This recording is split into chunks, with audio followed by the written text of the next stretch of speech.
I do think he becomes that. Let's start with Will Howard. I think that Will Howard could develop into like a bottom end starter.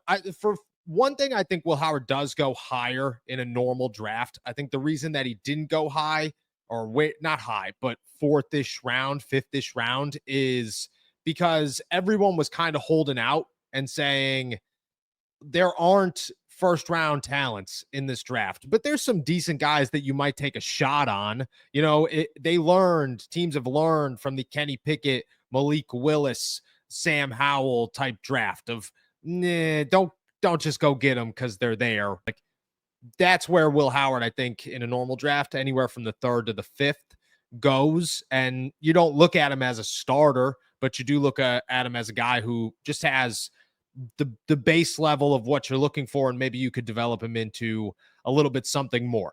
That's where I think Will could get to, is a little bit something more. Like I think a Charlie Batch is a good connection there. Maybe he becomes a guy that a couple of years down the road teams are calling and they say, hey, we'll give you a fifth round pick for Will Howard because we need to test something out. And I think he could become that. I do think he becomes that. I think he could become more, but I'm not banking on it. And I think I'm more comfortable saying he could become a Charlie Batch than I would say he becomes a Jordan Love or a Big Ben or whoever you want to compare him to.